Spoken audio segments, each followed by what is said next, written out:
सम्पूर्ण आमा बुवा दाजुभाइ दिदीबहिनीहरू मेरो घरमा प्रहरी आएको छ। मैले समाचारबाट उच्च अदालतको आदेशबारे थाहा त पाएँ, तर बिना कुनै कागज अहिले यतिखेरसम्म मलाई केही पुर्जी पनि दिएको छैन, कागज पनि दिएको छैन। मेरो घरभित्र आएर बेडरुमभित्र आउनुभएको छ, मैले सार्वजनिक पनि गरिसकेको छु। अब यसरी तैनाथ उताबाट आदेशभन्दा पहिले तैनाथ हुने यो सबै चिजले एउटा ठूलो आशंका सृजना गरेको छ। मैले सम्मानित अदालतको आदेशलाई सधैँ मानेकै छु, कानूनलाई मानेकै छु। म पहिला पनि आफै उपस्थित हुन गएको हुँ, अहिले पनि सार्वजनिक गरेकै छु। तर यो राज्य आतंक, यो धरपकड ममाथि के कारणले भइरहेको छ मैले बुझ्न सकेको छैन। भोलिको चितवनको कार्यक्रमलाई निरन्तरता दिनुहोला। मलाई लागेको थियो म केही कुरा भन्छु भनेर, तर जुन तरिकाले अहिले यो सामान्य अभ्यासभन्दा पर गएर जबरजस्ती गर्ने कोसिस बिना कागजपत्र छ होला, ल्याउनु पनि हुन्छ होला, ल्याउन सकिने पनि थियो। त्यो लिएर आएर लैजान सकिन्थ्यो, भोलि ल्यान सकिन्थ्यो। घरै पनि अझै कागज बोकीवरी प्रक्रिया मेरो लागि कुनै प्रक्रिया पूरा गर्न मानेको छैन। आतंकित बनाएर घरभित्र प्रहरी छिरेको छ। म यसै पनि गिरफ्तारी दिन्छु भनेर बसेकै छु।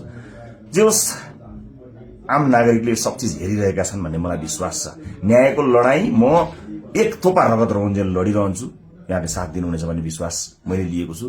मैले कुनै गल्ती गरेको पनि छैन, कुनै अपराध गरेको पनि छैन, तर संसारकै सबैभन्दा ठूलो अपराधीलाई जस्तो ममाथि गरिएको यो व्यवहार आम जनताले हेरिरहेका छन् भन्ने मैले विश्वास लिएको छु। म धेरै केही भन्दिनँ। म सम्मानित अदालतप्रति अझै पनि आशा र भरोसा राखेर कानूनी प्रक्रियामा सघाउनको लागि परिरहेको छु।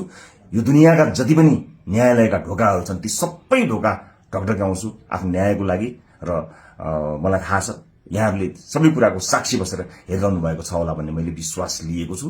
म यति जानकारी मैले दिनु उपयुक्त ठानेर मैले यो भिडियो रेकर्ड गराएको छु। चितवनमा जति पनि मेरा आदरणीय मतदाता आमा बुवा दाजुभाइ दिदीबहिनीहरू हुनुहुन्छ, भोलिको कार्यक्रम नरोक्नु होला। अन्य साथीहरू आउनुहुन्छ, उहाँहरूले कुराकानी गर्नुहुनेछ, निरन्तर चलिरहन्छ। मलाई यिनीहरूले हत्या नै गरेछन् भने पनि नेपाली मतपत्रमा घण्टी चुनाव चिन्ह बसेको छ।